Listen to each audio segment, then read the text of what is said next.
Good morning વિદ્યાર્થી મિત્રો, મજામાં બધા? ગયા લેક્ચરમાં આપણે 1 થી 5 થિયરીઓ ચેપ્ટર નંબર 11 ની ભણાવી હતી. હવે આપણે પ્રશ્ન નંબર 6 આપણે આવ્યા છીએ.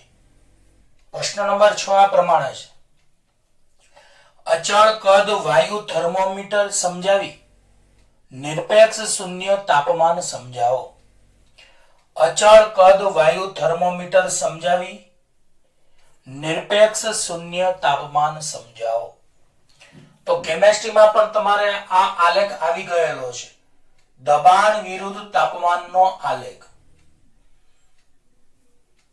પહેલા આલેખમાં આપણે જોઈ શકીએ છીએ કે અહીં તાપમાન 100 ડિગ્રી માંથી 0 માંથી -100 એવી રીતે તાપમાન ઘટાડવામાં આવે તો દબાણ પણ ઘટે છે. તાપમાન ઘટાડવામાં આવે તો દબાણ પણ ઘટે છે અને તાપમાનના -273.15 ડિગ્રી સેન્ટીગ્રેડ મૂલ્ય પાસે દબાણ શૂન્ય બને છે. આ તાપમાનને નિરપેક્ષ શૂન્ય તાપમાન કહેવાય છે. બરાબર યાદ રાખજો કે આકૃતિમાં દબાણ વિરુદ્ધ તાપમાનનો આલેખ દર્શાવેલો છે, જેમાં તાપમાન 100 ડિગ્રી સેન્ટીગ્રેડ થી 0 થી -100 થી -200 એમ તાપમાન ઘટાડવામાં આવે તો દબાણ ઘટતું ઘટતું -273.15 ડિગ્રી સેન્ટીગ્રેડ તાપમાન પાસે શૂન્ય બને છે, જેને નિરપેક્ષ શૂન્ય તાપમાન કહેવાય છે. બીજો આલેખ દબાણ વિરુદ્ધ તાપમાનનો આપેલો છે, જેમાં એક વાયુ A માટેનો આલેખ છે, બીજો વાયુ B માટેનો આલેખ છે અને ત્રીજો વાયુ C માટેનો આલેખ છે. એ ત્રણે ત્રણ આલેખો એના દબાણના મૂલ્યો -273.15 ડિગ્રી સેન્ટીગ્રેડ પાસે દબાણના મૂલ્યો શૂન્ય બને છે. અને જ્યારે દબાણ શૂન્ય બને ત્યારે નિરપેક્ષ શૂન્ય તાપમાન તરીકે ઓળખાય છે. તો નિરપેક્ષ શૂન્ય તાપમાન સેલ્સિયસ માપક્રમમાં -273.15 ડિગ્રી સેન્ટીગ્રેડ અને કેલ્વિન માપક્રમમાં 0 કેલ્વિન લેવાય છે. ચલો સૌપ્રથમ આપણે થોડીક થિયરી ટિપિકલ લાગશે તમને, પણ એના મુદ્દાઓ 2-4 વાર સમજશો એટલે આવડશે. સૌપ્રથમ તો એક ગુણધર્મ યાદ રાખજો કે જુદા જુદા પ્રવાહીના ઉષ્મીય પ્રસરણના ગુણધર્મો જુદા જુદા હોય છે. બધાય પ્રવાહીઓના ઉષ્મા પ્રસરવાના ગુણધર્મો સરખા હોતા નથી. કોઈમાં ઉષ્મા જલ્દી પ્રસરે, કોઈમાં ઉષ્મા પ્રસરતા વાર લાગે.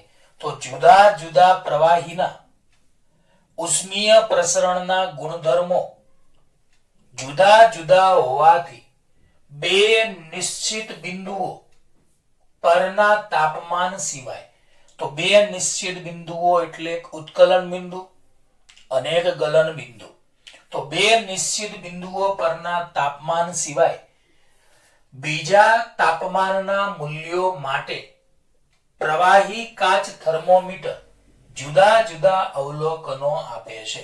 ગયા લેક્ચરમાં વાત કરી હતી કે થર્મોમીટરમાં કાચ હોય, પ્રવાહી સ્વરૂપે પારો હોય, તો આવા થર્મોમીટરને પ્રવાહી કાચ થર્મોમીટર કહેવાય છે. તો યાદ રાખજો ખાસ કે જુદા જુદા પ્રવાહીના ઉષ્મીય પ્રસરણના ગુણધર્મો જુદા જુદા હોવાથી બે નિશ્ચિત બિંદુઓ પરના તાપમાન સિવાય, તો બે નિશ્ચિત બિંદુઓ એટલે એક ઠારણ બિંદુ અને એક ઉત્કલન બિંદુ, તો બે નિશ્ચિત બિંદુઓ પરના તાપમાન સિવાય બીજા તાપમાનના મૂલ્યો માટે પ્રવાહી કાચ થર્મોમીટર જુદા જુદા અવલોકનો આપે છે. પરિવાર જુદા જુદા પ્રવાહીના ઉષ્મીય પ્રસરણના ગુણધર્મો જુદા જુદા હોવાથી બે નિશ્ચિત બિંદુઓ પરના તાપમાન સિવાય બીજા તાપમાનના મૂલ્યો માટે પ્રવાહી કાચ થર્મોમીટર જુદા જુદા અવલોકનો આપે છે. આ સિવાય વાયુનો ઉપયોગ કરીને બનાવેલ વાયુ થર્મોમીટર વડે તાપમાનના મૂલ્યો સમાન જોવા મળે છે. આ ધ્યાન રાખજો ખાસ. દાખલા તરીકે આ વાયુ A છે, આ વાયુ B છે, આ વાયુ C છે, તો બધા માટે તાપમાનના મૂલ્યો સમાન મળે છે. તો યાદ રાખજો ખાસ કે વાયુનો ઉપયોગ કરીને બનાવેલ વાયુ થર્મોમીટર વડે તાપમાનના મૂલ્યો સમાન જોવા મળે છે. તો ઉપરનો આલેખ એ પ્રવાહી માટે છે, નીચેનો આલેખ એ વાયુ થર્મોમીટર છે. આ પ્રવાહી કાચ થર્મોમીટર માટે અને આ વાયુ કાચ થર્મોમીટર માટે.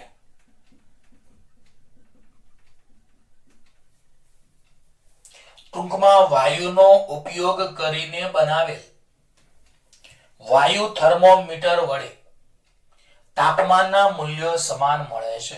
અહીં જુદા જુદા વાયુ A, વાયુ B, વાયુ C છે, પણ એના તાપમાનના મૂલ્યો અહીંયા સમાન જ મળે છે. ટૂંકમાં વાયુનો ઉપયોગ કરીને બનાવેલ વાયુ થર્મોમીટર વડે તાપમાનના મૂલ્યો સમાન જોવા મળે છે. હવે PV બરાબર μRT સમીકરણમાં મ્યુ એ મોલ સંખ્યા છે અને R એ સાર્વત્રિક વાયુ અચળાંક છે, જે મેં તમને કાલે કહ્યું હતું. તો આદર્શ વાયુ અવસ્થા સમીકરણ PV બરાબર μRT માં મ્યુ એ મોલ સંખ્યા છે, R એ સાર્વત્રિક વાયુ નિયતાંક છે. તો મ્યુ અને R ના મૂલ્યો અચળ હોય છે. તો PV બરાબર μRT સમીકરણમાં PV ચલે છે T. બોલો, PV બરાબર μRT સમીકરણમાં PV ચલે છે T. હવે જો વાયુનું કદ અચળ હોય, જો કદ V અચળ હોય તો આમાં P ચલે છે T લખી શકાય. જો વાયુનું કદ V અચળ હોય તો P ચલે છે T લખી શકાય. એટલે કે દબાણ એ તાપમાનના સમપ્રમાણમાં છે. તો બોલો, જો વાયુનું કદ અચળ રાખીએ તો દબાણ એ તાપમાનના સમપ્રમાણમાં હોય છે. કાલે જ ગેલ્યુશેકનો નિયમ મેં તમને કહ્યો હતો. તો બોલો, અહીંયા કદ V તમે અચળ રાખો તો દબાણ P એ તાપમાનના સમપ્રમાણમાં હોય છે. પરિણામે દબાણ વિરુદ્ધ તાપમાનનો આલેખ સુરેખ આવે છે. તો બોલો, દબાણ એ તાપમાનના સમપ્રમાણમાં છે. આથી મેં અહીંયા લખ્યું છે કે દબાણ વિરુદ્ધ તાપમાનનો આલેખ આને માઈનસ નો વંચાય, આને વિરુદ્ધ વંચાય. P વિરુદ્ધ T વચ્ચે જે ડેશ આવે ને એને વિરુદ્ધ વંચાય, માઈનસ નો વંચાય. તો દબાણ P વિરુદ્ધ તાપમાનનો આલેખ સુરેખ મળે છે, જે આપણે આકૃતિમાં દર્શાવ્યો છે. બીજું કે અચળ કદ વાયુ થર્મોમીટર તાપમાનનું માપન એ દબાણના પદમાં આપે છે. તો તમે જોઈ શકો છો કે તાપમાનનું જે માપન થાય છે એ દબાણના પદમાં પણ થાય છે. અહીંયા તમે જુદા જુદા દબાણ તમે કહી શકો છો. આ ઊભી અક્ષ છે એ દબાણના મૂલ્યો આપે છે, ઊભી અક્ષ એ દબાણના મૂલ્યો આપે છે. તો બોલો, અહીં અચળ કદ વાયુ થર્મોમીટર તાપમાન T નું માપન એ દબાણ P ના પદમાં આપે છે. આ સિવાય નીચા તાપમાને વાસ્તવિક વાયુઓ વડે કરેલું તાપમાનનું માપન એ આદર્શ વાયુ માટે અનુમાન કરેલ માપન કરતા થોડું જુદું પડે છે. તો ધ્યાન રાખજો કે નીચા તાપમાને વાસ્તવિક વાયુ અને આદર્શ વાયુ, ઘણા એ બેમાં શું ડિફરન્સ, તો આપણે આગળ આવશે તે ચેપ્ટર નંબર 13 માં. આદર્શ વાયુ અને વાસ્તવિક વાયુ. આદર્શ વાયુ કોને કહેવાય? તો જે સમીકરણ, જે વાયુઓ PV બરાબર μRT સમીકરણનું આપેલા દબાણ, આપેલા કદ અને આપેલા તાપમાન માટે સંપૂર્ણપણે પાલન કરે તેવા વાયુઓને આદર્શ વાયુઓ કહેવાય છે. અને જે વાયુ PV બરાબર μRT સમીકરણનું પાલન ન કરે તેને આપણે આદર્શ વાયુ કહેતા નથી, એટલે કે વાસ્તવિક વાયુ કહેવાય છે. તો યાદ રાખજો બે વાયુનો ડિફરન્સ. PV બરાબર μRT સમીકરણનું સંપૂર્ણપણે પાલન કરે તો તે આદર્શ વાયુ, સંપૂર્ણપણે પાલન ન કરે તો એ વાસ્તવિક વાયુ. તો નીચા તાપમાને વાસ્તવિક વાયુ વડે કરેલું તાપમાનનું માપન એ આદર્શ વાયુ માટે અનુમાન કરેલા માપન કરતા થોડું જુદું પડે છે. પરંતુ આપેલ તાપમાનના ગાળા માટે આ સંબંધ તો સુરેખ જ હોય છે. આપેલા તાપમાનના ગાળા માટે આ આલેખ એટલે કે આ સંબંધ તો સુરેખ જ મળે છે. બીજું, જો વાયુ પોતાનું વાયુ સ્વરૂપ જાળવી રાખે તો તાપમાનના ઘટાડા સાથે દબાણ શૂન્ય સુધી પહોંચે છે. મેં તમને કહ્યું ને કે તાપમાન ઘટતું જ જાય તો દબાણ છેલ્લે શૂન્ય બને છે. તો તાપમાન ઘટે છે એમ છેલ્લે દબાણ શૂન્ય બને છે. તો બોલો, જો વાયુ પોતાનું વાયુ સ્વરૂપ જ જાળવી રાખે તો તાપમાનના ઘટાડા સાથે દબાણ શૂન્ય સુધી પહોંચે છે.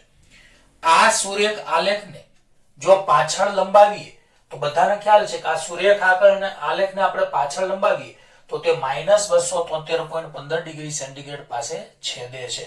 તો બોલો, જો આ સૂર્યરેખ આલેખને પાછળ લંબાવતા આદર્શ વાયુ માટે તેનું મૂલ્ય એ તાપમાનની અક્ષને -273.15 ડિગ્રી સેન્ટીગ્રેડ પાસે મળે છે, જેને નિરપેક્ષ શૂન્ય તાપમાન કહે છે. તો ધ્યાન આપજો કે આ આલેખને પાછળ લંબાવતા આદર્શ વાયુ માટે તેનું મૂલ્ય એ તાપમાનની અક્ષને -273.15 ડિગ્રી સેન્ટીગ્રેડ પાસે મળે છે. આ તાપમાનને નિરપેક્ષ શૂન્ય તાપમાન કહે છે. બીજું, આકૃતિ પરથી જોઈ શકાય છે કે ઓછી ઘનતાવાળા અને જુદા જુદા ઉષ્મીય પ્રસરણ ધરાવતા વાયુઓ માટે એક સરખું નિરપેક્ષ શૂન્ય તાપમાન મળે છે. તો નીચેની આકૃતિ તમે જોઈ શકો છો. તો છેલ્લી આકૃતિ જે છે એ આકૃતિ પરથી જોઈ શકાય છે કે ઓછી ઘનતાવાળા અને જુદો જુદું ઉષ્મીય પ્રસરણ ધરાવતા વાયુઓ માટે એક સરખું નિરપેક્ષ શૂન્ય તાપમાન મળે છે. બીજું, નિરપેક્ષ શૂન્ય એ કેલ્વિન માપક્રમનો પાયો છે. નિરપેક્ષ શૂન્ય એ કેલ્વિન માપક્રમ પરનો એક પાયો છે, જેનું મૂલ્ય 0 કેલ્વિન જેટલું લેવામાં આવે છે. બોલો, જેનું મૂલ્ય 0 કેલ્વિન જેટલું લેવામાં આવે છે. તો આ રીતની આપણે અહીંયા ચર્ચા કરીએ.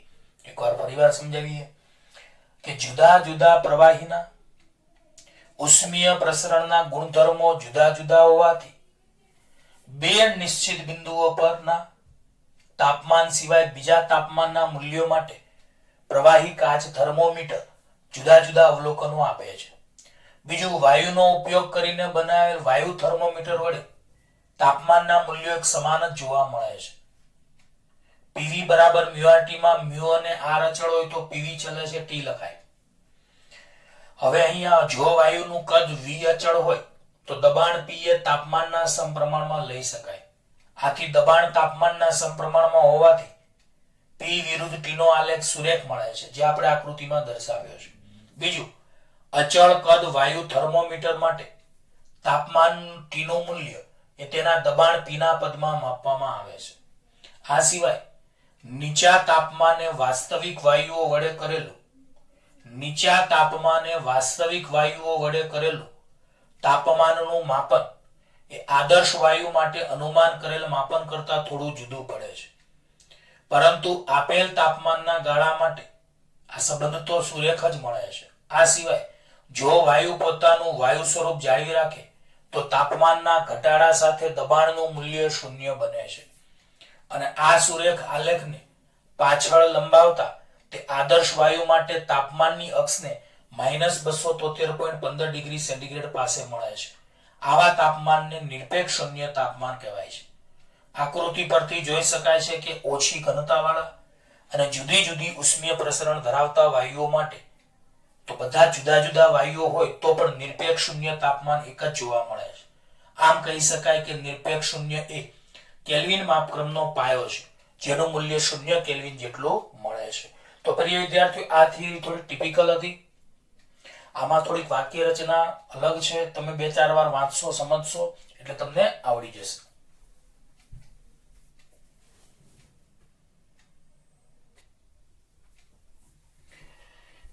હવે વિદ્યાર્થી મિત્રો, પ્રશ્ન નંબર 7 ખૂબ જ સરસ મજાનો સવાલ છે, એટલે બરાબર ધ્યાન આપજો. અને પ્રશ્ન 8, ઉષ્મીય પ્રસરણ એટલે શું?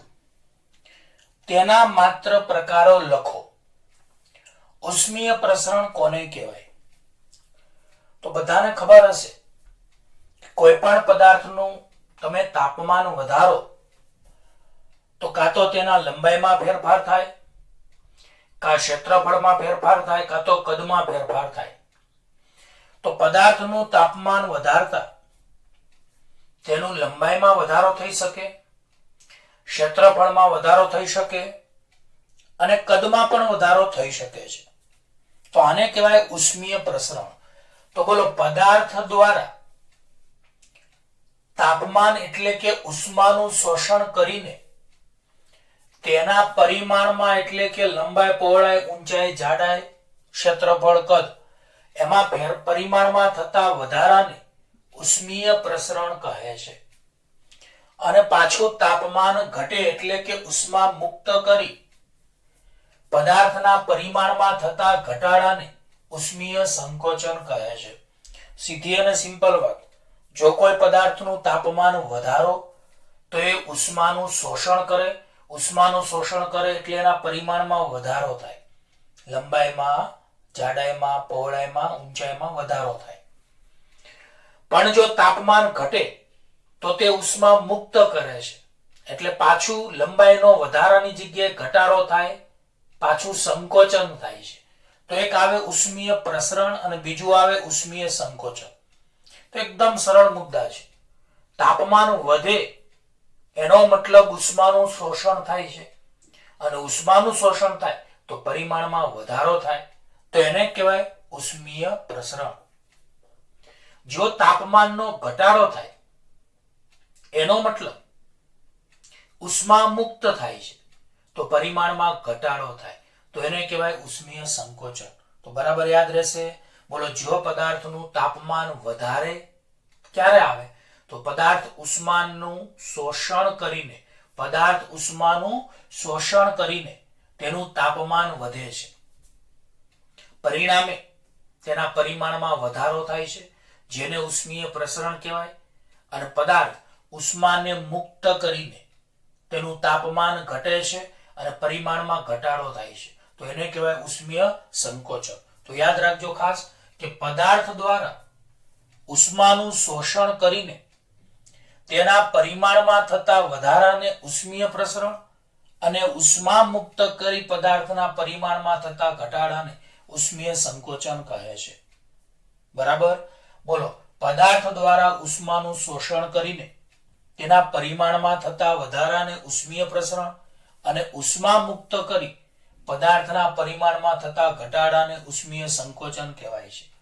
ઉષ્મીય પ્રસરણના 3 પ્રકાર છે. એક છે રેખીય પ્રસરણ, બીજું છે પૃષ્ઠ પ્રસરણ અને ત્રીજું છે કદ પ્રસરણ. તો ઉષ્મીય પ્રસરણના 3 પ્રકારો છે: રેખીય પ્રસરણ, કદ પૃષ્ઠ પ્રસરણ અને કદ પ્રસરણ. જો લંબાઈમાં થતો વધારો હોય, ટૂંકમાં લંબાઈમાં થતા વધારાને રેખીય પ્રસરણ કહેવાય છે. ક્ષેત્રફળમાં થતા વધારાને પૃષ્ઠ પ્રસરણ કહેવાય છે અને કદમાં થતા વધારાને કદ પ્રસરણ કહે છે. જો અહીંયા સંકોચન સંકોચન સંકોચન શબ્દ આવે તો અહીંયા ઘટાડો ઘટાડો ઘટાડો આવશે. તો યાદ રાખજો, રેખીય પ્રસરણ તો લંબાઈમાં થતા વધારાને રેખીય પ્રસરણ કહેવાય. પૃષ્ઠ પ્રસરણ તો ક્ષેત્રફળમાં થતા વધારાને પૃષ્ઠ પ્રસરણ. કદ પ્રસરણ તો કદમાં થતા વધારાને કદ પ્રસરણ કહેવાય છે. હાલ પૂરતા 3 સૂત્રો યાદ રાખજો. લંબાઈ કોઈ એક પરિમાણમાં આવે, ક્ષેત્રફળ દ્વિપરિમાણમાં આવે અને કદ એ ત્રિપરિમાણમાં આવે. એટલે અહીંયા 1, અહીંયા 2 અને અહીંયા 3 આવે છે. લંબાઈ એ કોઈ પણ એક જ અક્ષ રોકે, એટલે એક પરિમાણ એટલે અહીંયા 1 આવે, એટલે 1 લખવાની જરૂર નથી. ક્ષેત્રફળ એ 2 અક્ષો રોકે, એટલે દ્વિપરિમાણમાં આવે, એટલે અહીંયા બગડો આવે. અને કદ એ 3 અક્ષો રોકે, એટલે ત્રિપરિમાણ આવે, એટલે અહીંયા તગડો આવે. તો બોલો, ડેલ્ટા એલ બરાબર alpha L L delta T. લંબાઈના વધારાનું સૂત્ર, ક્ષેત્રફળના વધારાનું સૂત્ર, કદના વધારાનું સૂત્ર. તો 3 સૂત્રો તમારે હાલ પૂરતા યાદ રાખવાના છે. તો બોલો, લંબાઈના વધારાનું સૂત્ર ડેલ્ટા એલ બરાબર alpha L L delta T. ક્ષેત્રફળમાં થતા વધારાનું સૂત્ર ડેલ્ટા એ બરાબર 2 alpha L L delta T અને કદમાં થતા વધારાનું સૂત્ર ડેલ્ટા વી બરાબર 3 alpha L V delta T. અહીંયા મિસ્ટેક છે, અહીંયા તમારે એલ છપાણું છે ત્યાં એ કરી નાખજો. લંબાઈ માટે એલ, ક્ષેત્રફળ માટે એ, કદ માટે વી. તો અહીંયા થોડી પ્રિન્ટિંગ મિસ્ટેક હોય તો એ જોડે જોડે તમે પેમ્પલેટમાં સુધારતા જજો. થોડી મિસ્ટેકો કોમ્પ્યુટરાઇઝ પેમ્પલેટ હોય એટલે કદાચ હોય તો એ સુધારો કરજો. ચલો ફરીવાર, લંબાઈના વધારાનું સૂત્ર એક પરિમાણમાં આવે એટલે એકડો. તો સૂત્ર યાદ રાખજો, ડેલ્ટા એલ બરાબર alpha L L delta T. પૃષ્ઠ પ્રસરણ તો ક્ષેત્રફળમાં વધારો દ્વિપરિમાણમાં આવે તો એટલે બગડો આવે, પણ અહીંયા ક્ષેત્રફળ એ આવશે, તો L ની જગ્યાએ A, 1 ની જગ્યાએ 2 કરવાના. અહીંયા A ક્ષેત્રફળની જગ્યાએ કદ V અને 2 ની જગ્યાએ 3 કરવાના. તો એકદમ સૂત્ર સરળ છે. 1 પરિમાણ તો લંબાઈ, 2 પરિમાણ તો ક્ષેત્રફળ, 3 પરિમાણ તો કદ. તો લંબાઈમાં થતા વધારાનું સૂત્ર ડેલ્ટા L બરાબર alpha L L delta T. ક્ષેત્રફળમાં થતા વધારાનું સૂત્ર ડેલ્ટા A બરાબર 2 alpha L A delta T. અને કદમાં થતા વધારાનું સૂત્ર ડેલ્ટા V બરાબર 3 alpha L V delta T. ચલો હવે પ્રશ્ન નંબર 8 ની આપણે ચર્ચા કરીશું. પ્રશ્ન 8. રેખીય પ્રસરણ કોને કહેવાય? તો પદાર્થનું તાપમાન વધારતા તેની લંબાઈમાં થતા વધારાને રેખીય પ્રસરણ કહે છે. એકદમ સરળ. પદાર્થનું તાપમાન વધારતા તેની લંબાઈમાં થતા વધારાને રેખીય પ્રસરણ કહે છે. ફરીવાર, પદાર્થનું તાપમાન વધારતા તેની લંબાઈમાં થતા વધારાને રેખીય પ્રસરણ કહે છે. બીજું, પદાર્થની લંબાઈમાં થતો વધારો ડેલ્ટા L એ મૂળ લંબાઈ L અને તાપમાનના વધારા ડેલ્ટા T ને સમપ્રમાણમાં હોય છે. તો બોલો, પદાર્થની લંબાઈમાં થતો વધારો ડેલ્ટા L એ મૂળ લંબાઈ L અને તાપમાનના વધારા ડેલ્ટા T ને સમપ્રમાણમાં હોય છે. આટલું યાદ રાખજો ખાસ. ફરીવાર, પદાર્થની લંબાઈમાં થતો વધારો ડેલ્ટા L એ મૂળ લંબાઈ L અને તાપમાનના વધારા ડેલ્ટા T ના સમપ્રમાણમાં હોય છે. તો ડેલ્ટા L ચલે છે L અને ડેલ્ટા L ચલે છે ડેલ્ટા T. હવે આ બંનેને આપણે ભેગા કરીએ તો ડેલ્ટા L ચલે છે L ડેલ્ટા T લખી શકાય. ડેલ્ટા L ચલે છે L ડેલ્ટા T. હવે અહીંયા ચલનની નિશાની દૂર કરો તો બરાબર અને એક અચળાંક મુકાય છે આલ્ફા L. ચલનની નિશાની દૂર કરો તો બરાબર અને એક અચળાંક આલ્ફા L મુકાય છે. હવે આ L ગુણાકારમાં છે, એને નીચે લઈ જાવ તો ભાગાકારમાં આવશે. તો ડેલ્ટા L અપોન L બરાબર આલ્ફા L ડેલ્ટા T. આ એક સૂત્ર મળ્યું આપણે. આને કહેવાય લંબાઈમાં થતો આંશિક ફેરફાર. ડેલ્ટા L અપોન L બરાબર આલ્ફા L ડેલ્ટા T, જ્યાં આલ્ફા L ને રેખીય પ્રસરણાંક તરીકે ઓળખવામાં આવે છે. તો આ જે અચળાંક છે, ચલનની નિશાની દૂર કરતા આલ્ફા L, એ આલ્ફા L ને રેખીય પ્રસરણાંક કહેવાય છે, કે જે દ્રવ્યનો વિશિષ્ટ ગુણ છે. બીજું, રેખીય પ્રસરણાંક આલ્ફા L નું મૂલ્ય પદાર્થની જાત અને તાપમાન પર આધાર રાખે છે. પદાર્થની જાત અને તાપમાન પર. લોખંડ હોય, તાંબુ હોય, એલ્યુમિનિયમ હોય, તો બધી ધાતુ અલગ અલગ હોય. એવી રીતે વાયુઓ જુદા જુદા હોય, તો બધા માટે પદાર્થની જાત જુદી જુદી હોય તો આલ્ફા L રેખીય પ્રસરણાંકનું મૂલ્ય પણ જુદું જુદું આવે. આ સિવાય તાપમાન પણ જો બદલાય તો પણ રેખીય પ્રસરણાંક બદલાય. આમાં તમે રેખીય પ્રસરણાંકને કરતા બનાવો તો ડેલ્ટા T ને નીચે લઈ જાઓ તો delta L upon L delta T આવશે. હવે આ લંબાઈનો એકમ મીટર, લંબાઈનો એકમ મીટર, તાપમાનનો એકમ કેલ્વિન, તો મીટર મીટર ઉડી જાય તો આનો એકમ કેલ્વિન ઇન્વર્સ એટલે કે 1 અપોન K થશે. તો બોલો, આનો એકમ ડિગ્રી સેન્ટીગ્રેડ ઇન્વર્સ અથવા કેલ્વિન ઇન્વર્સ થશે, એટલે કે 1 અપોન ડિગ્રી સેન્ટીગ્રેડ અથવા 1 અપોન કેલ્વિન. આનું પારિમાણિક સૂત્ર N0 L0 T0 K-1 થશે. આટલી ખબર પડી. બીજું, ધાતુઓ માટે આલ્ફા L ના મૂલ્યો ખૂબ જ ઊંચા હોય છે. પ્રવાહી અને વાયુની સાપેક્ષમાં ધાતુઓ માટે આલ્ફા L ના મૂલ્યો ઘણા ઊંચા હોય છે, કારણ કે તેમનું પ્રસરણ વધુ હોય છે. તો ધાતુઓ માટે, ધાતુ અધાતુ અવાહક તમે નામ સાંભળ્યું હશે.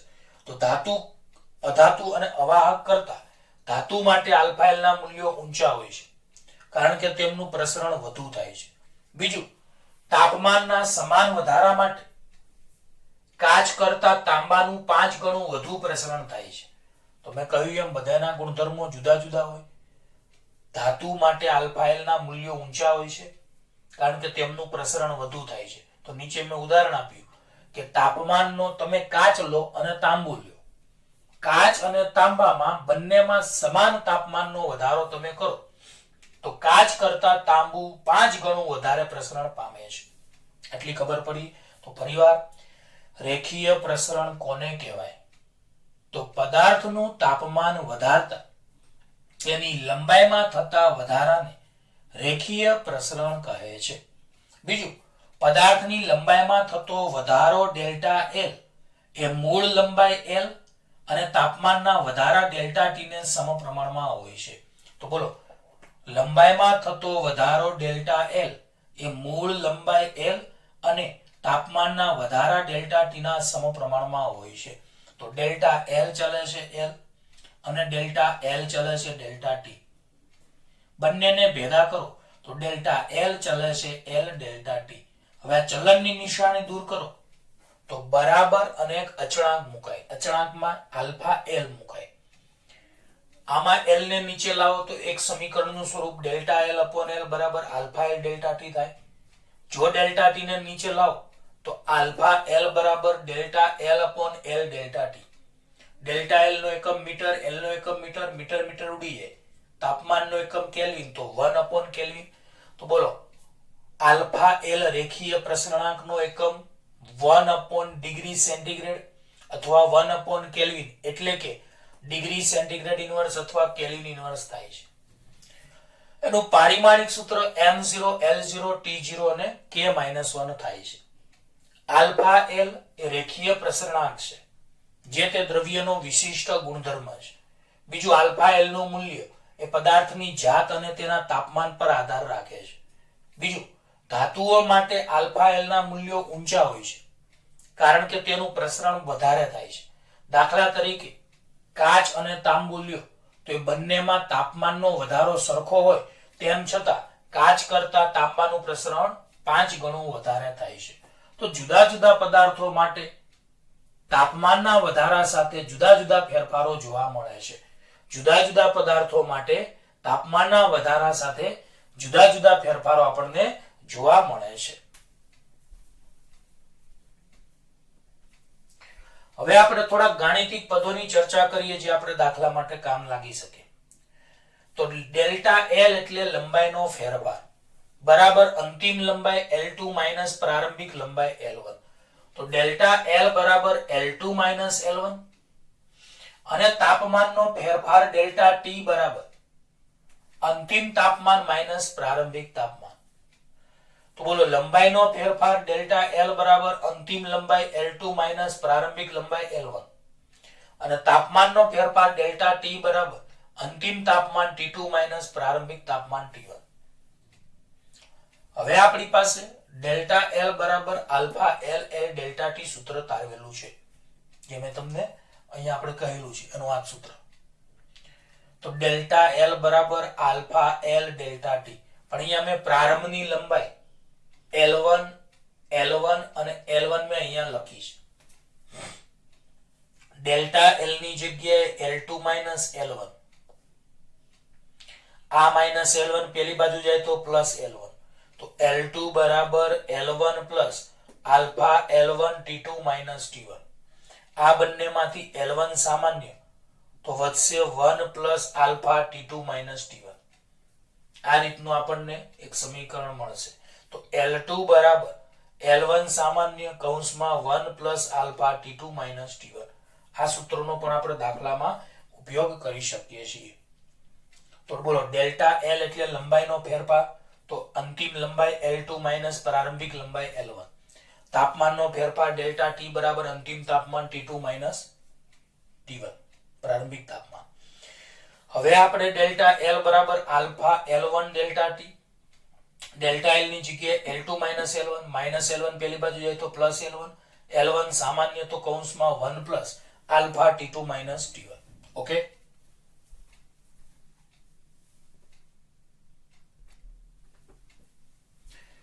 હવે પ્રિય વિદ્યાર્થીઓ, પ્રશ્ન નંબર 9 અને 10 આપણે ચલાવીશું. ખૂબ જ સરસ મજાના સવાલ છે, ધ્યાન આપજો. આદર્શ વાયુ સમીકરણ પરથી અચળ દબાણે વાયુ માટે કદ પ્રસરણાંક આલ્ફા વી મેળવો. આલ્ફા એલ એટલે રેખીય પ્રસરણાંક. આપણે હમણાં સમજાવ્યું તમને. એવી રીતે આવે આલ્ફા એ એટલે પૃષ્ઠ પ્રસરણાંક, પણ એની આપણે થિયરી આવતી નથી. એના બરાબર 2 આલ્ફા એલ સૂત્ર બને છે. અને એક આવે છે કદ પ્રસરણાંક આલ્ફા વી, અને કદ પ્રસરણાંક એટલે 3 આલ્ફા એલ. તો હાલ પૂરતા આ વસ્તુ તમે યાદ રાખો. બોલો, રેખીય પ્રસરણાંક એટલે આલ્ફા એલ, પૃષ્ઠ પ્રસરણાંક એટલે આલ્ફા એ, જે રેખીય પ્રસરણાંક થી બમણું હોય છે. આલ્ફા વી એટલે કદ પ્રસરણાંક, જે રેખીય પ્રસરણાંક થી 3 ગણું હોય છે. હમણાં આપણે 3 સૂત્રો કહ્યા હતા. Alpha delta L is equal two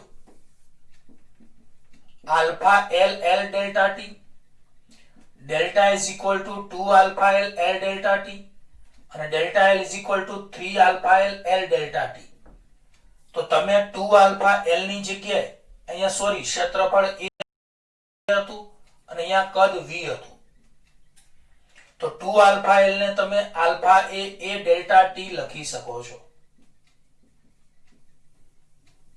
આ જ રીતે 3 આલ્ફા એલ ને આલ્ફા વી લખી શકો છો.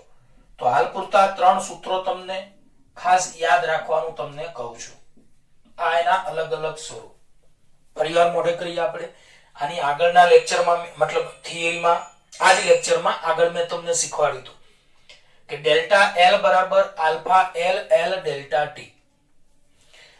ડેલ્ટા એ ક્ષેત્રફળનો વધારો ડેલ્ટા એ, તો લંબાઈનો વધારો ડેલ્ટા એલ બરાબર alpha L L delta T. ક્ષેત્રફળનો વધારો ડેલ્ટા એલ ની જગ્યાએ ડેલ્ટા એ બરાબર આલ્ફા એલ ની જગ્યાએ 2 આલ્ફા એલ, એલ ની જગ્યાએ એ ડેલ્ટા ટી. પણ 2 આલ્ફા એલ ની જગ્યાએ તમે આલ્ફા એ પૃષ્ઠ પ્રસરણાંક લખી શકો છો. આ જ રીતે કદનો વધારો ડેલ્ટા વી બરાબર 3 alpha L V delta T મેં તમને મોઢે કરાવ્યું.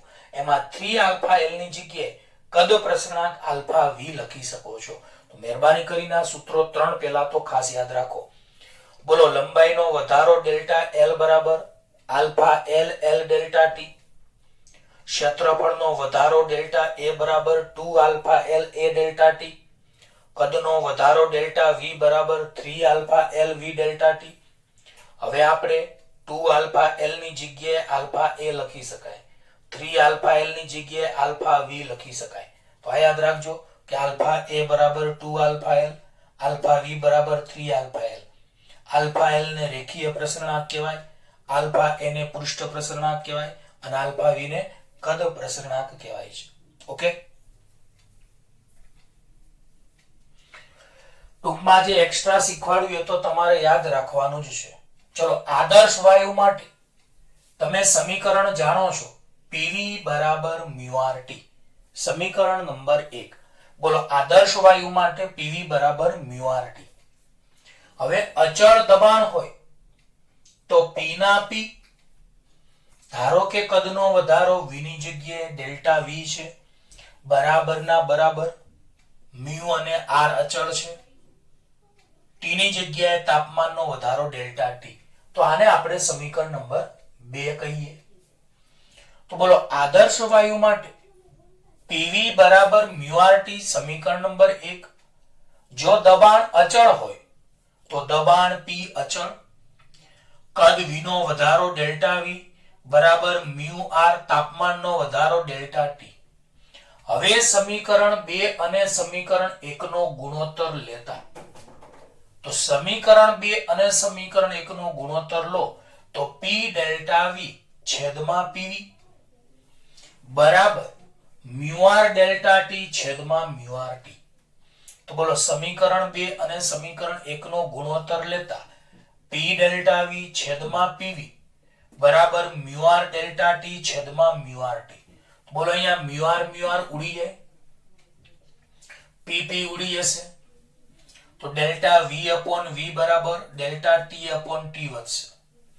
હવે આપણે ડેલ્ટા વી નું સૂત્ર મેં જો અહીંયા શીખવાડ્યું તમને કે ડેલ્ટા વી બરાબર આલ્ફા વી વી ડેલ્ટા ટી, તો ડેલ્ટા વી ની જગ્યાએ કદનો વધારો ડેલ્ટા વી બરાબર આલ્ફા વી વી ડેલ્ટા ટી.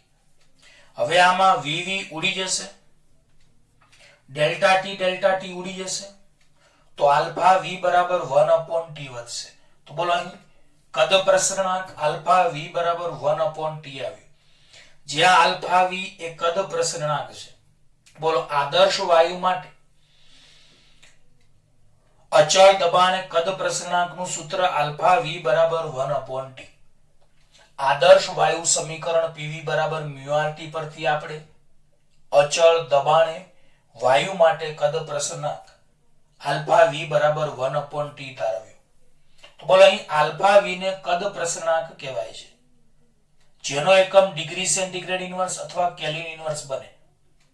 બીજું 0 ડિગ્રી સેન્ટીગ્રેડ તાપમાને કદ પ્રસરણાંકનું મૂલ્ય 3.7 ગુણ્યા 10⁻³ કેલ્વિન ઇન્વર્સ હોય છે, જે ઘન અને પ્રવાહીઓ કરતા ઘણું મોટું છે. તો યાદ રાખજો, આદર્શ વાયુ માટે 0 ડિગ્રી સેન્ટીગ્રેડ તાપમાને અચળ દબાણે આદર્શ વાયુ માટે 0 ડિગ્રી સેન્ટીગ્રેડ તાપમાને કદ પ્રસરણાંક આલ્ફા વી નું મૂલ્ય 3.7 ગુણ્યા 10⁻³ કેલ્વિન ઇન્વર્સ હોય છે, જે ઘન અને પ્રવાહીઓ કરતા ઘણું મોટું છે. બીજું ઓરડાનું તાપમાન એટલે આપણા ઘરનું જે રૂમ ટેમ્પરેચર હોય એને ઓરડાનું તાપમાન કહેવાય, જે જનરલી 27 ડિગ્રી સેન્ટીગ્રેડ લેવામાં આવે છે. તો ઓરડાના તાપમાને કદ પ્રસરણાંક આલ્ફા વી નું મૂલ્ય 3300 ગુણ્યા 10⁻6 કેલ્વિન ઇન્વર્સ લેવાય છે. આલ્ફા વી કદ પ્રસરણાંક તાપમાન પર આધારિત છે, જે તાપમાનના વધારા સાથે ઘટે છે. તો તમે જોઈ શકો છો કે તાપમાન અને કદ પ્રસરણાંક વ્યસ્ત પ્રમાણમાં છે, તો તાપમાન વધારતા કદ પ્રસરણાંક ઘટે છે. બોલો તાપમાન વધારતા કદ પ્રસરણાંક ઘટે છે. તો આ થિયરી આપણે અહીંયા પૂરી કરી. બધી થિયરી હું શાંતિથી બે વાર સમજાવું છું, તમને પાક્કી આવડવી જોઈએ. તો બોલો આદર્શ વાયુ માટે અવસ્થા સમીકરણ તમે પીવી બરાબર μRT જાણો છો. હવે અચળ દબાણ હોય તો દબાણ પી અચળ, કદનો વધારો ડેલ્ટા વી બરાબરના બરાબર મ્યુ મોલ સંખ્યા અચળ, સાર્વત્રિક વાયુ નિયતાંક આર અચળ, ટી ની જગ્યાએ તાપમાનનો વધારો ડેલ્ટા ટી. હવે સમીકરણ 2 અને સમીકરણ 1 નો ગુણોત્તર લેતા P delta V upon PV બરાબર μR delta T upon μRT. તો μR ઉડી જાય, PP ઉડી જાય, તો ડેલ્ટા V અપોન V બરાબર ડેલ્ટા T અપોન T. હવે ડેલ્ટા V ની જગ્યાએ alpha V V delta T, તો ડેલ્ટા T ઉડી જાય, VV ઉડી જાય, તો બોલો આલ્ફા V બરાબર 1/t આવે. તો તાપમાન વધારતા કદ પ્રસરણાંક ઘટે, કારણ કે બંને વ્યસ્ત પ્રમાણમાં છે. બોલો અહીં કદ પ્રસરણાંક આલ્ફા વી, જેનો એકમ 1/સેલ્સિયસ 1/કેલ્વિન એટલે કે સેલ્સિયસ ઇન્વર્સ અથવા કેલ્વિન ઇન્વર્સ થાય. 0 ડિગ્રી સેન્ટીગ્રેડ તાપમાને આદર્શ વાયુ માટે કદ પ્રસરણાંક આલ્ફા વી નું મૂલ્ય 3.7 ગુણ્યા 10⁻³ કેલ્વિન આવે, જે ઘન અને પ્રવાહી કરતા ઘણું મોટું હોય છે. ઓરડાના તાપમાને એટલે કે રૂમ ટેમ્પરેચર, જે 27 ડિગ્રી સેન્ટીગ્રેડ લેવાય છે ફિઝિક્સમાં, તો ઓરડાના તાપમાને કદ પ્રસરણાંક આલ્ફા વી 3300 ગુણ્યા 10⁻6 કેલ્વિન ઇન્વર્સ હોય છે. તો પ્રિય વિદ્યાર્થીઓ, બધા મૂલ્યો તમારે યાદ રાખવાના. અને કહ્યું એમ કે કદ પ્રસરણાંક આલ્ફા વી તાપમાન પર આધારિત છે, જે તાપમાનના વધારા સાથે ઘટે છે. પ્રશ્ન નંબર 10 એ પણ ખૂબ જ એમપી સવાલ છે. તો પ્રશ્ન 10, કદ પ્રસરણાંક આલ્ફા વી અને રેખીય પ્રસરણાંક આલ્ફા એલ વચ્ચેનો સંબંધ મેળવો. કદ પ્રસરણાંક આલ્ફા વી અને રેખીય પ્રસરણાંક આલ્ફા એલ વચ્ચેનો સંબંધ મેળવો. તો બોલો, ધારો કે એલ લંબાઈની બાજુઓ ધરાવતું એક સમઘન છે, તો એ સમઘનનું પ્રારંભનું કદ v1 બરાબર l ગુણ્યા l ગુણ્યા l એટલે l ઘન. સમઘન તો તમે નામ સાંભળ્યું જ છે ને, લંબાઈ ગુણ્યા લંબાઈ ગુણ્યા લંબાઈ, બધી બાજુ સરખી હોય. લંબઘન હોય તો લંબાઈ ગુણ્યા પહોળાઈ ગુણ્યા ઊંચાઈ આવે. સમઘન હોય તો લંબાઈ ગુણ્યા લંબાઈ ગુણ્યા લંબાઈ એટલે l ઘન. તો બોલો ધારો કે L લંબાઈની બાજુઓ ધરાવતા સમઘનનું પ્રારંભનું કદ v1 બરાબર L ગુણ્યા L એટલે L ઘન. હવે ધારો કે તેના તાપમાનમાં ડેલ્ટા T જેટલો વધારો કરવામાં આવે છે તો તેની લંબાઈમાં ડેલ્ટા L જેટલો વધારો થતો હોય તો બોલો જો સમઘનના તાપમાનમાં ડેલ્ટા T જેટલો વધારો કરવામાં આવે અને તેની લંબાઈમાં ડેલ્ટા L જેટલો વધારો થાય તો લંબાઈ જે પેલા L હતી હવે એની જગ્યાએ L પ્લસ ડેલ્ટા L થઈ જશે. કારણ કે તાપમાનમાં ડેલ્ટા T જેટલો વધારો કરો તો એની લંબાઈમાં ડેલ્ટા L જેટલો વધારો થાય. એટલે લંબાઈનો વધારો L ની જગ્યાએ L પ્લસ ડેલ્ટા L થશે. તો બોલો સમઘનનું કદ v2 બરાબર L પ્લસ ડેલ્ટા L નો હોલ ઘન.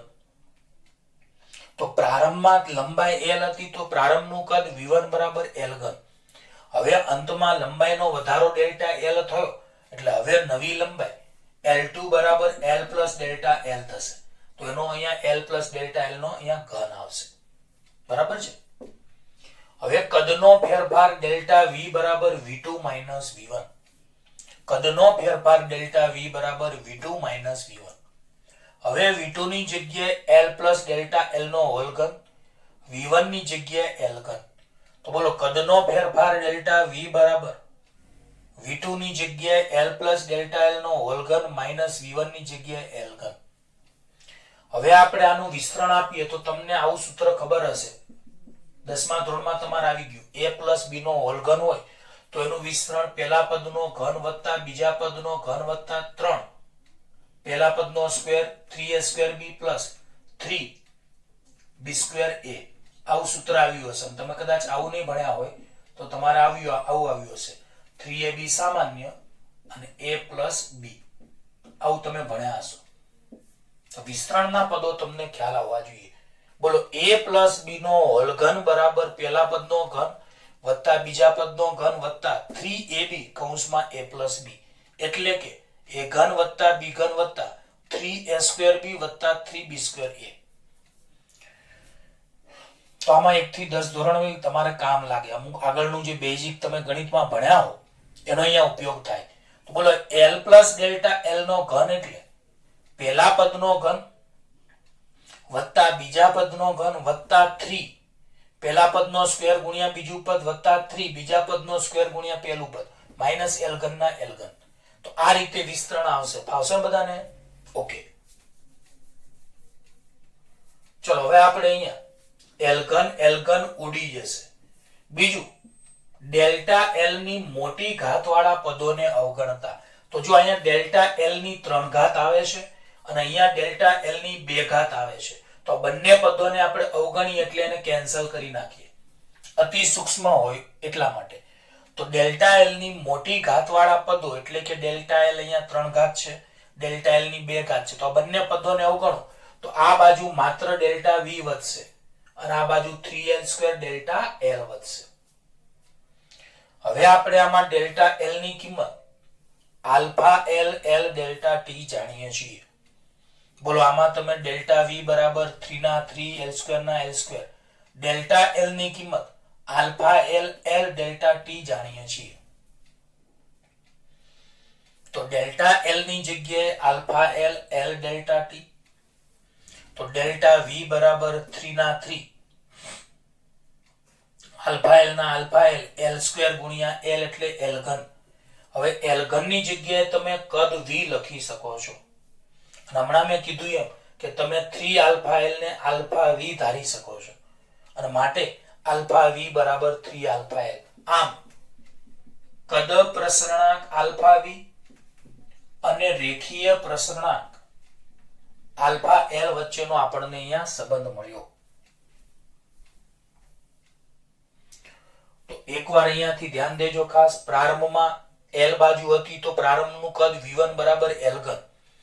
પછી તાપમાનમાં ડેલ્ટા T વધારો કર્યો તો લંબાઈમાં ડેલ્ટા L વધારો થયો તો અંતિમ કદ v2 બરાબર L પછી લંબાઈનો વધારો delta L L plus delta L નો ઘન.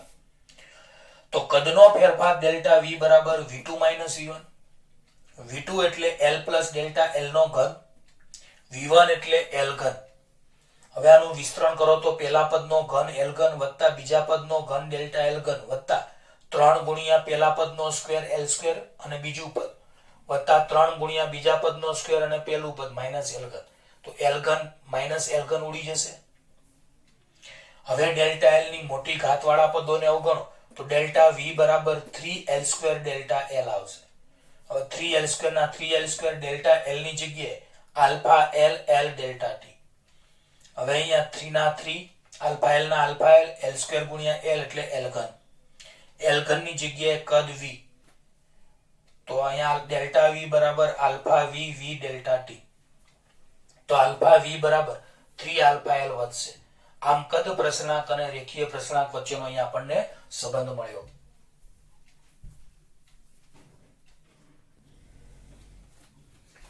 હવે પ્રિય વિદ્યાર્થીઓ, આજના લેક્ચરનો એક લાસ્ટ થિયરી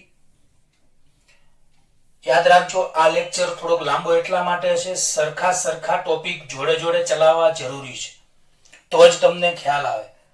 તો તમે આજનો લેક્ચર ખાસ વિડિયો લેક્ચર આમ તો એકવાર શાંતિથી જોશો તો બધું મોઢે થઈ જશે, અથવા 2 વાર જોઈને પાક્કો મોઢે કરજો. ચલો લાસ્ટ થિયરી, તાપીય પ્રતિબળ સમજાવો. તો આમ તો તમે 9મા ચેપ્ટરમાં ભણી ગયા છો કે કોઈ પણ પ્રકારનું પ્રતિબળ હોય એટલે બળ ભાગ્યા ક્ષેત્રફળ આવે. બીજું વિકૃતિનું સૂત્ર તમે ડેલ્ટા L upon L જાણો છો. અને ત્રીજું યંગ મોડ્યુલસ y બરાબર પ્રતિબળ અપોન વિકૃતિ. તો આવા 3 સૂત્રોથી તમે પરિચિત છો, જેનો આપણે અહીંયા ઉપયોગ કરવાનો છે. તો બોલો, પ્રતિબળનું સૂત્ર ચેપ્ટર નંબર 9 માં F upon A તમે ભણ્યા છો, બળ ભાગ્યા ક્ષેત્રફળ. વિકૃતિ એટલે ડેલ્ટા L upon L અને યંગ મોડ્યુલસ y એટલે પ્રતિબળ ભાગ્યા વિકૃતિ. તો જુઓ, દ્રઢ આધારો વડે સળિયાના છેડાઓ પર બાહ્ય બળ લાગુ પાડતા તેમાં દાબીય વિકૃતિ જોવા મળે છે. દ્રઢ આધાર એટલે આ રીતનો આધાર, અને એમાં કોઈ સળિયાઓ આપણે લટકાવેલા હોય અને સળિયાની નીચે વજન લટકાવો તો તેમાં દાબીય વિકૃતિ જોવા મળે છે. આને દ્રઢ આધાર કહી શકાય. તો બોલો, દ્રઢ આધારો વડે સળિયાના છેડાઓ પર બાહ્ય બળ લગાડવામાં આવે તો તેમાં દાબીય વિકૃતિ ઉત્પન્ન થાય છે, જેને અનુરૂપ સળિયામાં ઉદ્ભવતા પ્રતિબળને તાપીય પ્રતિબળ કહે છે. તો ખાસ ધ્યાન રાખજો કે દ્રઢ આધારો વડે સળિયાના છેડાઓ પર બાહ્ય બળ લાગુ પાડતા તેમાં દાબીય વિકૃતિ જોવા મળે છે. આ દાબીય વિકૃતિને અનુરૂપ સળિયામાં ઉદ્ભવતા પ્રતિબળને તાપીય પ્રતિબળ કહે છે. ધારો કે સળિયાની મૂળ લંબાઈ L છે અને તાપમાનમાં ડેલ્ટા T જેટલો વધારો કરતા તેની લંબાઈમાં ડેલ્ટા L જેટલો વધારો થાય છે. તો ઉદ્ભવતી વિકૃતિ ડેલ્ટા L upon L બરાબર L ના L. ડેલ્ટા L નું સૂત્ર તમે alpha L L delta T જાણો છો. તો આમાં L L ઉડી જાય તો વિકૃતિ બરાબર આલ્ફા L ડેલ્ટા T આવે. તો ડેલ્ટા L upon L બરાબર આલ્ફા L ડેલ્ટા T આવ્યા. હવે આપણે યંગ મોડ્યુલસ y બરાબર પ્રતિબળ અપોન વિકૃતિનું સૂત્ર જાણીએ છીએ. અહીંયા આપણે તાપીય પ્રતિબળ લખ્યું છે. તો બોલો, યંગ મોડ્યુલસ y બરાબર તાપીય પ્રતિબળ અપોન વિકૃતિ. તાપીય પ્રતિબળ એટલે ડેલ્ટા F upon A. કોઈ પણ પ્રતિબળ હોય એટલે બળ ભાગ્યા ક્ષેત્રફળ થાય. અને વિકૃતિ એટલે delta L upon L. Delta F upon A ના ડેલ્ટા F upon A એમને, અને ડેલ્ટા L upon L ની જગ્યાએ આપણે આલ્ફા L ડેલ્ટા T અહીંયા તારવેલા છે. ડેલ્ટા L upon L ની જગ્યાએ આલ્ફા L ડેલ્ટા T આપણે તારવેલા છે. હવે આપણે શું કરીએ? તો y બરાબર અહીંયા શું આવ્યું બોલો, યંગ મોડ્યુલસ y બરાબર ડેલ્ટા F upon A છેદમાં આલ્ફા L ડેલ્ટા T આવે. યંગ મોડ્યુલસ y બરાબર ડેલ્ટા F upon A છેદમાં આલ્ફા L ડેલ્ટા T. આ ભાગાકારમાંથી આને ગુણાકારમાં લઈ જાઓ તો ડેલ્ટા F upon A બરાબર y ગુણ્યા આલ્ફા L ડેલ્ટા T આવશે. તો ડેલ્ટા એફ અપોન એ બરાબર વાય ગુણ્યા આલ્ફા એલ ડેલ્ટા ટી. આને કહેવાય તાપીય પ્રતિબળ. તો બોલો આ તાપીય પ્રતિબળનું સૂત્ર આવ્યું. એ ક્ષેત્રફળ ભાગાકારમાં છે, જો એને ગુણાકારમાં લઈ જાઓ તો આપણને બળનું સૂત્ર મળશે ડેલ્ટા એફ બરાબર વાય ગુણ્યા આલ્ફા એલ ગુણ્યા ડેલ્ટા ટી ગુણ્યા એ. બરાબર. તો આજે આ લેક્ચરમાં આપણે આટલે સુધી રાખીએ. એકવાર હું રિવિઝન કરાવી દઉં. આપણે બધી થિયરીઓ બે વાર રિવિઝન કરાવેલી છે. કંટાળતા નહીં, તમને આવડે એટલા માટે આપણે બે વાર રિવિઝન કરાવીએ છીએ. તો દ્રઢ આધારો વડે સળિયાના છેડાઓ ઉપર બાહ્ય બળ લાગુ પાડતા તેમાં દાબીય વિકૃતિ ઉત્પન્ન થાય છે. આ વિકૃતિને અનુરૂપ સળિયામાં ઉદ્ભવતા પ્રતિબળને તાપીય પ્રતિબળ કહેવાય છે. ધારો કે સળિયાની મૂળ લંબાઈ L છે અને તાપમાનમાં ડેલ્ટા ટી જેટલો વધારો કરતા લંબાઈમાં ડેલ્ટા L જેટલો વધારો થાય છે, તો ઉદ્ભવતી વિકૃતિ બરાબર delta L upon L. Delta L ની જગ્યાએ alpha L L delta T. LL ઉડી જાય તો ડેલ્ટા L અપોન L બરાબર આલ્ફા L ડેલ્ટા ટી. હવે યંગ મોડ્યુલસ y બરાબર તાપીય પ્રતિબળ અપોન વિકૃતિ. તાપીય પ્રતિબળ એટલે ડેલ્ટા F અપોન A, વિકૃતિ એટલે ડેલ્ટા L અપોન L. તો ડેલ્ટા F અપોન A ના delta F upon A, delta L upon L ની જગ્યાએ આપણે આલ્ફા L ડેલ્ટા ટી તારવ્યા ડેલ્ટા L અપોન L ની જગ્યાએ. હવે આપણે શું કરીએ તો આ આલ્ફા y બરાબર કેટલા આવ્યા તો y બરાબર ડેલ્ટા F અપોન A છેદમાં આલ્ફા L ડેલ્ટા ટી. હવે આને આ બાજુ તમે લઈ જાઓ તો ડેલ્ટા F અપોન A બરાબર y ગુણ્યા આલ્ફા L ડેલ્ટા ટી. તો આને કહેવાય તાપીય પ્રતિબળ. જો F એને પહેલી બાજુ લઈ જાઓ તો બળ ડેલ્ટા F બરાબર y alpha L delta T into A. આ રીતનું આપણને પદ મળશે. ઓકે. તો પ્રિય વિદ્યાર્થીઓ, હવે આપણે બાકીનું આની પછીના લેક્ચરમાં ભણીશું. Good bye.